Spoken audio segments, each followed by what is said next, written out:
మోకాళ్లలో గుజ్జును పెంచి నొప్పిని తగ్గించి సర్జరీని దూరం చేసే ఫ్రీడమ్ వాక్. ఏపీలో విజయం అనంతరం ఢిల్లీకి టూర్ సిద్ధమయ్యారు టీడీపీ అధినేత చంద్రబాబు. జనసేన అధినేత పవన్ నేడు ఎన్డీఏ కీలక సమావేశంలో ఇరువురు పాల్గొననున్నారు. మధ్యాహ్నం 2 గంటలకు ఢిల్లీ చేరుకోనున్నారు. అనంతరం సాయంత్రం 4 గంటలకు జరగబోయే ఎన్డీఏ కీలక సమావేశంలో పాల్గొననున్నారు. ప్రభుత్వ ఏర్పాటుపై ఈ సమావేశంలో చర్చ జరగనుంది. ఈ మీటింగ్ కు చంద్రబాబే కీలకం.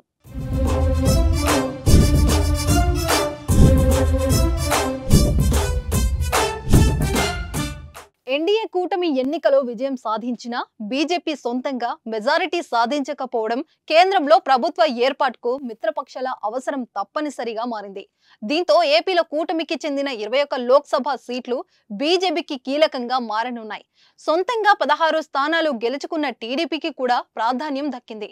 తమకు మద్దతు ఇస్తే ఎన్డీఏ జాతీయ కన్వీనర్ గా అపాయింట్మెంట్ చేస్తామంటూ చంద్రబాబుకు బీజేపీ ఆఫర్ కూడా ఇచ్చినట్టు తెలుస్తుంది.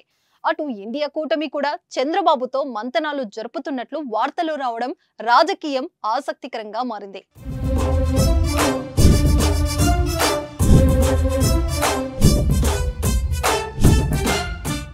సుమన్ టీవీలో మీ పర్సనల్ అండ్ బిజినెస్ ప్రమోషన్స్ కోసం కింది నెంబర్కి కాంటాక్ట్ చేయండి.